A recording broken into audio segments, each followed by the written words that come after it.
García Velázquez, asesor médico de la línea cardiotrombometabólica de Grupo Menarini Centroamérica y el Caribe. Les damos la más cordial bienvenida a un episodio más de Experiencias Cotidianas Cardiovasculares, de nuestro programa Conectados de Todo Corazón, en donde abordamos distintos tópicos relacionados a las enfermedades de origen cardiovascular. Las enfermedades de origen cardiovascular son la principal causa de defunción en todo el mundo. Cada año mueren más personas por alguna de estas enfermedades que por cualquier otra causa. La OMS indica que para el año 2030, cerca de 23,6 millones de personas morirán a causa de enfermedades cardiovasculares, entre ellas las cardiopatías y los eventos cerebrovasculares. Dentro de las principales cardiopatías se encuentra la insuficiencia cardíaca, tema principal del episodio de hoy, titulado Insuficiencia cardíaca, el día a día en la práctica clínica. Y para abordar este importante tema, nos complace tener con nosotros al doctor Julio César Altamirano, cardiólogo originario de Nicaragua. Doctor Altamirano, es un gusto poder contar con usted. ¿Cómo se encuentra el día de hoy? Saludos Luis, ¿cómo estás? Todo muy bien, marcha bien. Qué gusto estar con ustedes. Qué bueno, doctor. El doctor Julio César Altamirano es cardiólogo clínico, especialista en hemodinamia y cardiología intervencionista, además de ser médico internista y farmacólogo clínico. Actualmente es el jefe de la unidad de cardiología clínica e intervencionismo cardiovascular del Hospital Escuela Monte España, en Managua, Nicaragua, y es docente universitario de fisiología y fisiopatología médica. Doctor Altamirano, hoy usted es nuestro protagonista. Sabemos que la insuficiencia cardíaca es una patología que año con año aumenta, y esto en parte porque han aumentado las enfermedades cardiometabólicas, como la hipertensión, la obesidad y la diabetes, pero también porque nuestra población ahora vive mucho más tiempo y es más longeva. Dicho esto, doctor, en su opinión, ¿cómo entender mejor esta patología para diagnosticarla y darle un correcto tratamiento? Gracias Luis, gracias por esta invitación a todo el grupo. Este tema que es de suma importancia, como tú muy bien acabas de comentarnos, y cada vez se torna mucho más importante por la cantidad de pacientes que están involucrados.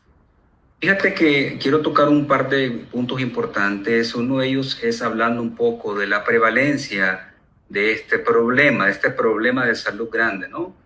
La prevalencia de insuficiencia cardíaca más o menos se sitúa entre el 1 al 2% en poblaciones adultos en la mayor parte de los países desarrollados. Sin embargo, esta prevalencia aumenta hasta el 10% en personas que son mayores de 70 años. Y fíjate bien, en pacientes mayores de 65 años que son evaluados inicialmente, como las guías reportan inclusive, son evaluados inicialmente por disnea. Entre 1 de cada 6 de estos pacientes van a tener insuficiencia cardíaca como diagnóstico.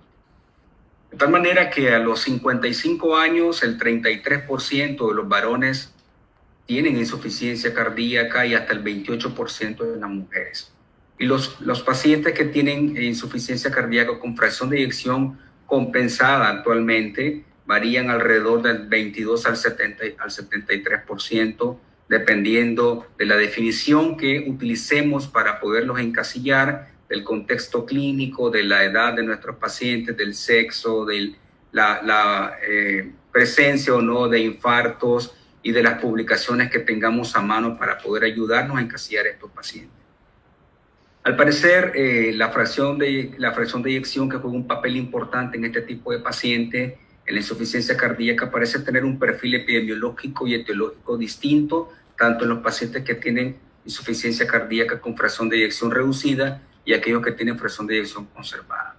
Hay que tener en cuenta que los pacientes que tienen insuficiencia cardíaca con fracción de eyección reducida son diferentes. Aquellos pacientes que tienen fracción de eyección conservada son pacientes de más edad, generalmente son damas y tienen antecedentes de hipertensión y de fibrilación auricular. La historia de isquemia miocárdica, incluyendo infarto al miocardio, es un poco menos frecuente.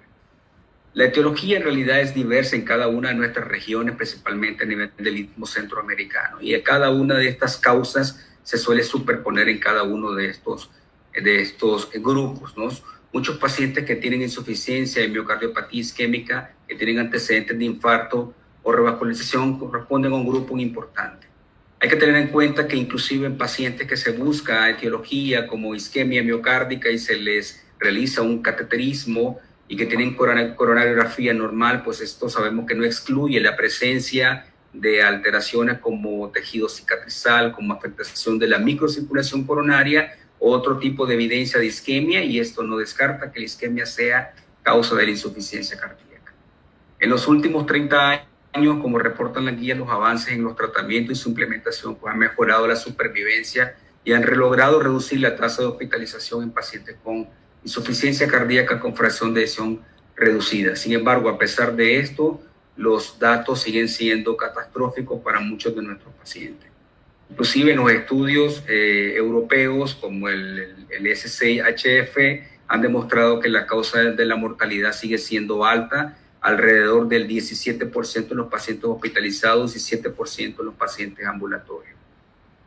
Hay que entender también como parte importante de estos pacientes la gran gama de síntomas que no son específicos y por lo tanto no ayudan a discriminar a nuestros pacientes que tienen insuficiencia cardíaca de otro tipo de problemas. Sin embargo, hay algunos síntomas que son bastante frecuentes y típicos, como es la presencia de disnea, ortopnea, disnea paroxística nocturna, y algunos signos típicos como es la presión venosa yugular, el reflujo hepatoyugular, la presencia de un tercer ruido cardíaco y un impulso apical desplazado hacia la izquierda, y algunos síntomas menos típicos que también hay que tomarlos en cuenta, como es las sibilancias, la tos nocturna, la pérdida de apetito, la confusión, inclusive en algunos pacientes ancianos, la vendopnea, y algunos signos menos típicos como el aumento de peso hasta de 2 kilos por semana, en algunos pacientes la pérdida de peso, principalmente en aquellos pacientes que ya tienen algún grado de caquexia cardíaca,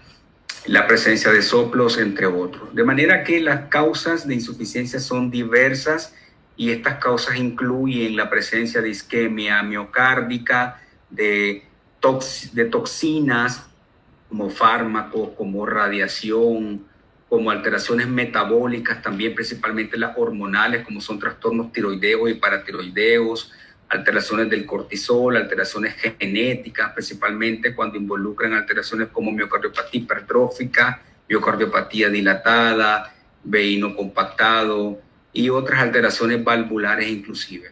Y no hay que dejar atrás también la presencia en estos pacientes de trastornos del ritmo cardíaco como causa de insuficiencia, principalmente taquiarritmias y la bradiarritmias. Como usted dice, doctor, pues es muy importante conocer todo ese entorno que tiene el paciente con insuficiencia cardíaca, porque no va a ser solo una sintomatología la que va a presentar, sino que está afectado por diversas sintomatologías. Y aquí algo que es muy importante es que todos los médicos pueden utilizar un lenguaje universal, podríamos decir. Y dentro de estas, pues las definiciones de la insuficiencia cardíaca van a ser muy importantes para que podamos darle un manejo adecuado a estos pacientes.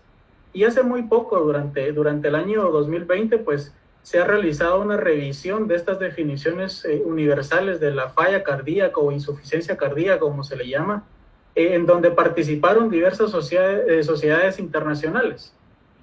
Para usted, ¿cuál sería un comentario respecto a estas nuevas definiciones?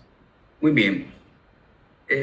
Esta nueva definición, que fue en realidad el resultado de un consenso, un documento de consenso que se realizó en agosto del 2020, en el cual participaron la Sociedad Americana de Insuficiencia Cardíaca, la Sociedad Japonesa de Insuficiencia, entre otras, que establecen una definición universal, y es importante porque trata de unificar todos estos elementos importantes en el diagnóstico del paciente con fallo cardíaco, y han logrado definirla como un síndrome clínico con síntomas y signos causados por anomalías cardíacas estructurales o funcionales. Y estas corroboradas por niveles elevados de péptido natriurético o la evidencia objetiva de que hay congestión pulmonar o congestión sistémica. Esta es la definición que arroja este consenso del 2020. Es muy importante porque también esta revisión propone estadios revisados de insuficiencia cardíaca, como son el riesgo de insuficiencia cardíaca, que es el estadio A, que es para pacientes con riesgo de falla, pero que no tienen síntomas o signos actuales o previos de falla cardíaca y no tienen alteraciones estructurales o evidencia de elevación de biomarcadores. Pero también propone clasificarlo como preinsuficiencia cardíaca, que es el estadio B, para pacientes que no tienen signos ni síntomas de insuficiencia cardíaca, pero que evidencia a enfermedad cardíaca estructural en los estudios o función cardíaca normal o que tienen niveles elevados de péptido natriurético. También propone la clasificación de falla cardíaca estadio C para pacientes con síntomas o signos actuales o previos de insuficiencia cardíaca causada por anomalía cardíaca funcional, y el estadio D, que es la insuficiencia cardíaca avanzada, para aquellos pacientes que tienen síntomas o signos de falla cardíaca, que se hospitalizan recurrentemente y que a pesar del tratamiento pues pueden tornarse refractarios o intolerantes al tratamiento. Y al final propone una clasificación nueva y revisada de falla cardíaca según una fracción de eyección, como es una fracción de eyección, una insuficiencia cardíaca con fracción de eyección reducida en aquellos que tienen fracción de expulsión del ventrículo izquierdo menor del 40%, insuficiencia con fracción de eyección de rango medio, que es aquel gap que hay, ¿no?, entre 41 a 49%, y los pacientes que tienen insuficiencia cardíaca con fracción de eyección conservada, que son aquellos pacientes que tienen una fracción de expulsión del ventrículo izquierdo por encima del 50%. Estos elementos son muy importantes en el momento de tomar no solamente la decisión diagnóstica, sino la decisión terapéutica para cada uno de estos grupos. Perfecto, doctor. Entonces, hasta el momento de lo que hemos conversado, ya sabemos la importancia de identificar esta sintomatología en los pacientes. Ahora, este lenguaje universal ya con las definiciones que nos proponen estas sociedades, pero ahora también debemos de dar una terapéutica integral para este problema. Y hay diversas estrategias para esto. Una de estas estrategias pues son las sugeridas por la Sociedad Española de Cardiología, en donde, como usted bien decía, se hace énfasis en la fracción de eyección para poder abordar el tratamiento, y donde se incluyen ya los betabloqueantes desde un inicio. Pero como nosotros sabemos, usted aquí es el experto, y quisiéramos que nos compartiera entonces la experiencia en el abordaje terapéutico de la insuficiencia cardíaca en el día a día de su clínica. Sí, fíjate, ese punto es importante porque las guías tratan de establecer una serie de normativas para este tipo de pacientes. Las guías actuales proponen un algoritmo inicial de estrategia de tratamiento para este tipo de pacientes. Desde el 2016, en la guía de tratamiento, se plantea utilizar de entrada un inhibidor de la ECA más un beta bloqueador a dosis máximas toleradas. Esto obviamente basado en la evidencia científica que se ha revisado en estas guías. Y si el paciente continúa sintomático y tiene fracción de expulsión menor de 35%, pues adicionar un antagonista de receptor de mineralocorticoides. En este contexto debemos plantearnos que en algunos casos, si existe remodelado ventricular izquierdo o hay dilatación ventricular, podemos hacer uso de antagonistas de receptores de mineralocorticoides con mayor anticipación. De manera que esto hay que tenerlo muy en cuenta. Si a pesar de esto el paciente continúa sintomático, pues podemos sustituir el inhibidor de la ECA usado inicialmente por un antagonista de neprilicina y de antagonista de receptores de angiotensina 2. Y ya si el paciente, aparte de esto, tiene QRS ancho, es decir, mayor de 130 milisegundos, evaluaremos la necesidad de terapia de resincronización cardíaca.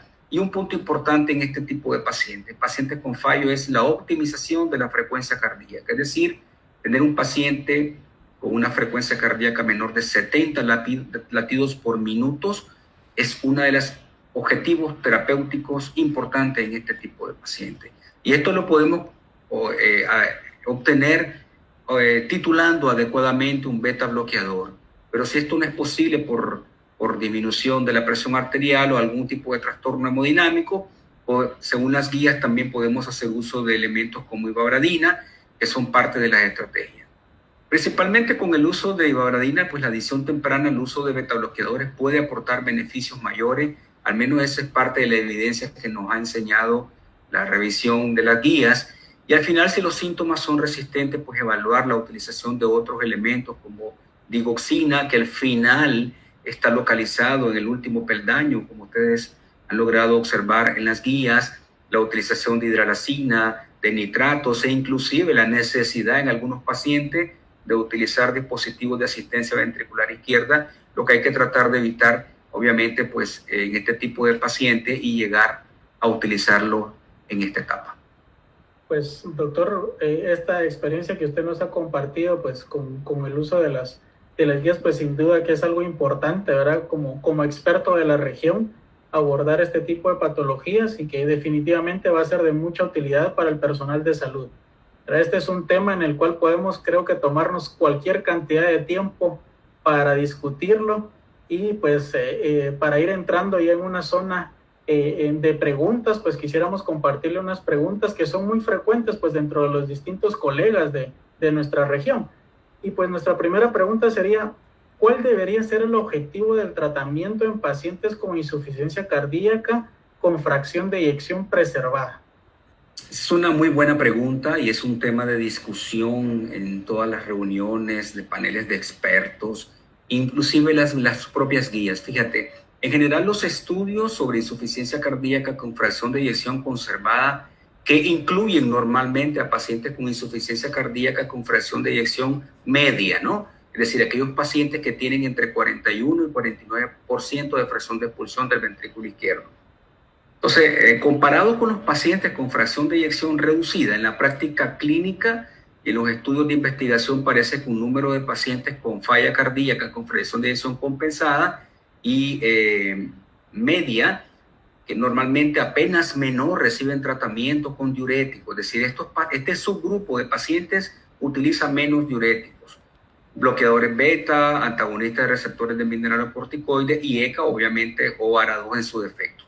Normalmente la utilización de estos fármacos principalmente refleja la necesidad de tratar las comorbilidades de estos pacientes, las comorbilidades cardiovasculares como la hipertensión, la enfermedad coronaria, la fibrilación auricular, y normalmente los resultados son extrapolados de estos estudios y muestran una reducción de la insuficiencia cardíaca de nueva aparición o la incapacidad para diferenciar las recomendaciones de la guía sobre fracción de eyección reducida.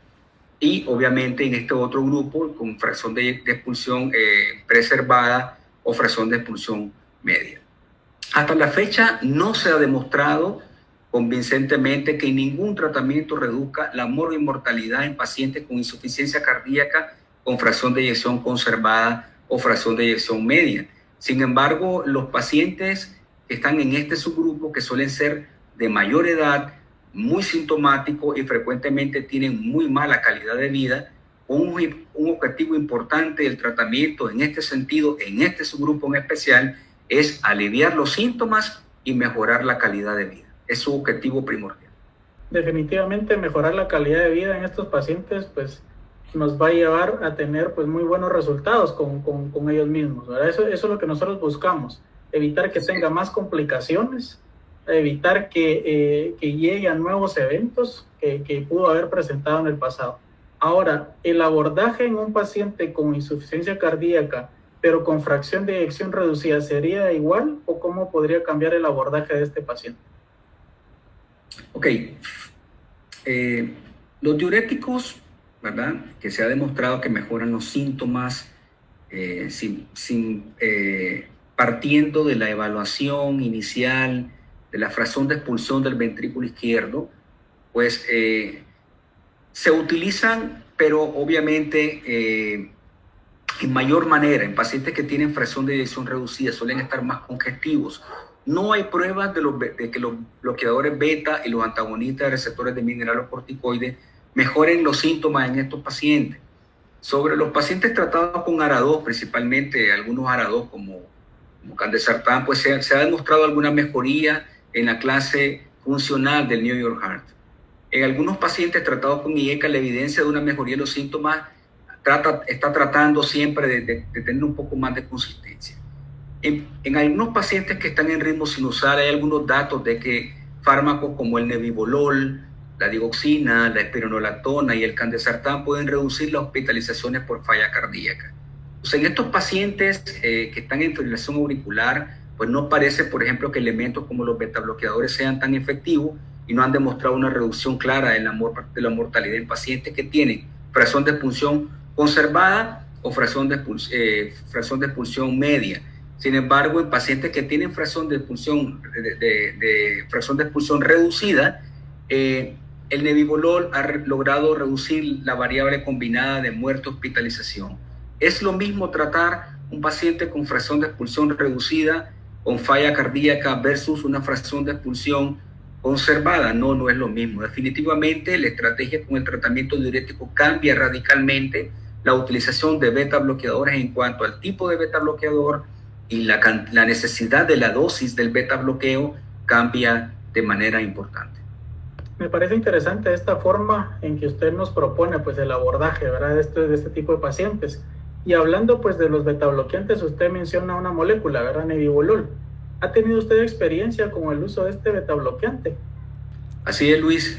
Sí, he tenido experiencia y grupo de trabajo con el que actualmente laboro en el hospital. Hemos tenido una experiencia importante con nebivolol, partiendo de las características propias del fármaco, también basándonos en la experiencia, los aportes de la guía clínica, y hemos tenido experiencia utilizando esta molécula y la evolución ha sido más que satisfactoria.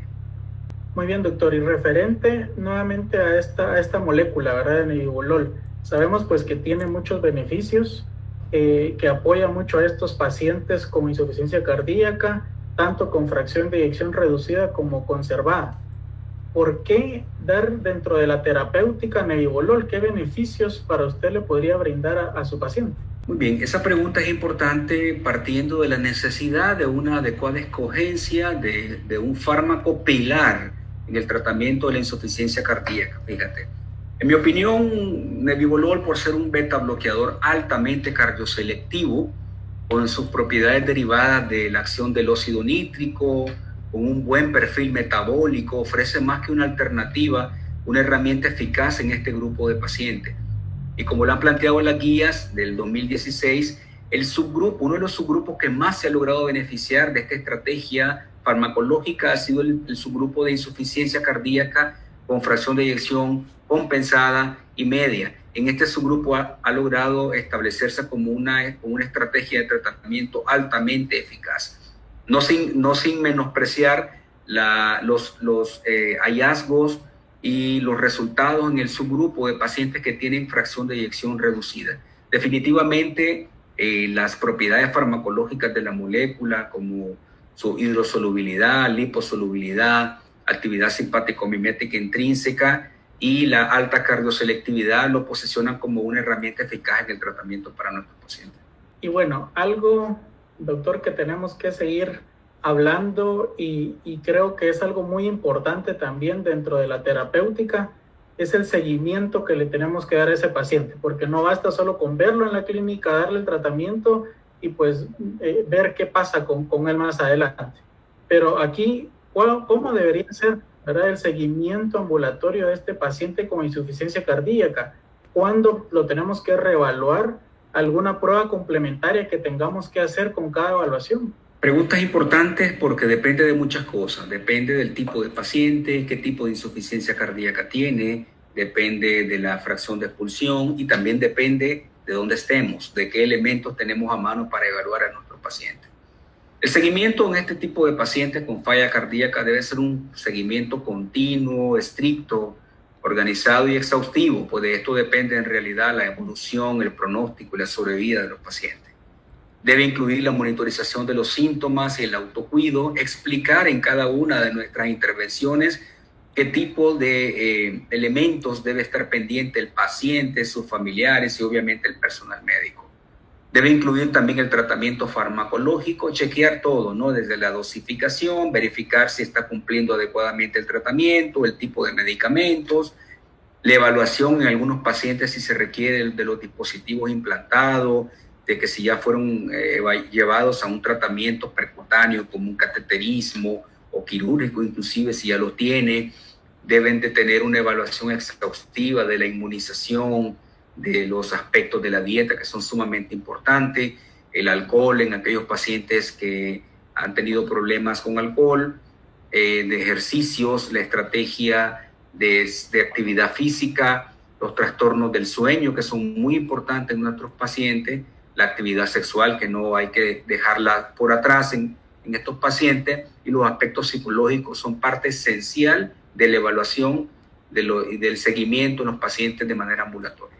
Bueno, doctor, entonces quisiéramos tener pues mucho más tiempo para seguir conversando sobre este importantísimo tema. Sabemos que es una de las enfermedades cardiovasculares pues que va a seguir en aumento y que tenemos que tener pues en mente para aquí al futuro.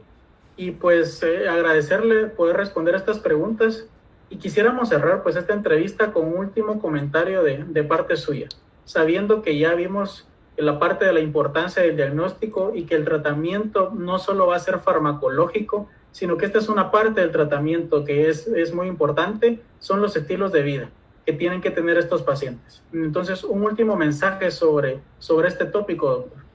Este tópico, Luis, que es muy importante, definitivamente, la necesidad de evaluar todos los aspectos en nuestros pacientes, que incluye no solamente la parte farmacológica. Esta parte es muy importante, pero no es el todo, ¿no?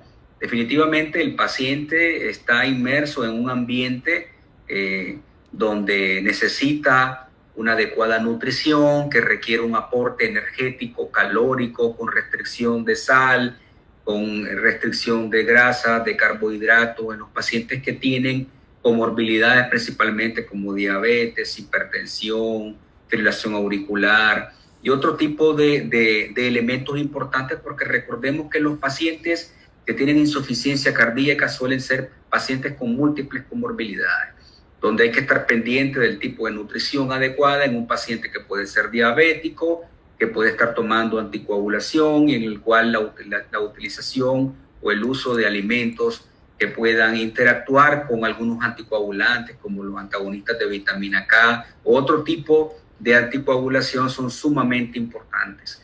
El chequeo del tipo de ejercicios que pueden utilizar, evaluar y realizar para cada uno de ellos un plan de ejercicios es sumamente importante, puesto que la mayor parte de nuestros pacientes y los familiares pueden tener ideas un poco erróneas sobre que el paciente no debe de hacer actividad física porque puede llevar a la descompensación. Ojo, hay muchos pacientes que en su momento pueden tener algún grado de reposo relativo, pero esto va a estar en dependencia de qué tipo de clase funcional tenga el paciente con fallo cardíaco.